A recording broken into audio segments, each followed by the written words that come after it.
Arab and Muslim officials convened in Riyadh have issued a strong call for the international community to take decisive action against Israel in response to alleged war crimes committed against Palestinians. Led by Saudi Foreign Minister Prince Faisal bin Farhan, the ministerial committee meeting saw participation from foreign ministers of Jordan, Egypt, and Turkey, alongside representatives from Qatar, the Palestinian Authority, and the Organization of Islamic Cooperation. Emphasizing the urgency of the situation, officials urged for the implementation of effective sanctions on Israel. Among the proposed measures is the cessation of arms exports to the country, as detailed by the Saudi Foreign Ministry. Accusations of Israel's violation of international law and perpetration of war crimes in Gaza and the West Bank were reiterated, further fueling the call for action. Specific condemnation was directed towards Israel's alleged plans for an invasion of Rafah in southern Gaza, a move vehemently opposed by the assembled officials. Prime Minister Shehbaz Sharif addressed global healthcare inequity at the World Economic Forum's special meeting in Riyadh, emphasizing disparities exposed by the COVID-19 pandemic. Reflecting on personal experiences with cancer treatment, he highlighted the financial burden faced by many in accessing healthcare. Today, I think the first and foremost problem is global inequities. Now, look at COVID. It exposed these imbalances, gaps, hugely. Imagine global north and global south, distribution of vaccines, and so on and so forth.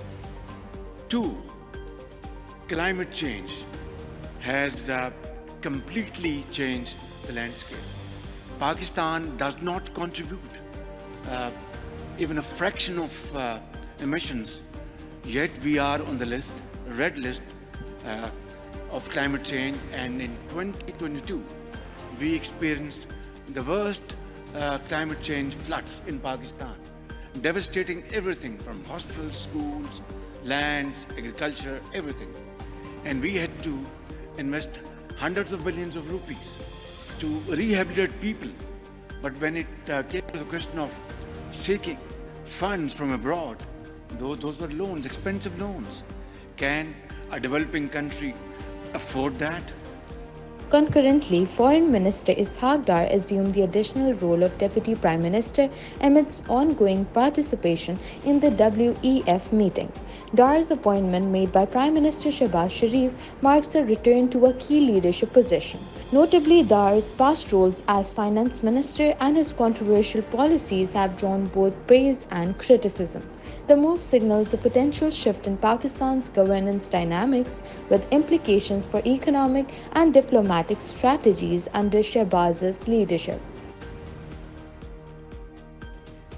Russian missiles intensified attacks on central and western Ukrainian power facilities, worsening energy strain.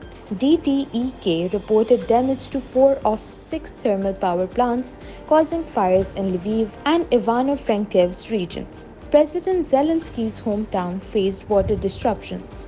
Ukrainian air defenses intercepted 21 of 34 missiles targets unnamed to hinder assessment. A missile hit a Kharkiv hospital, injuring a woman and damaging infrastructure. Ukraine retaliated by targeting Russian oil refineries, causing disruptions. Slavyansk refinery suspended operations due to damage. Ukraine lost 80% of thermal power generation and 35% of hydro capacity. Rolling blackouts were initiated, but mild weather tempered immediate impact. Lviv avoided blackouts, but conservation measures were urged.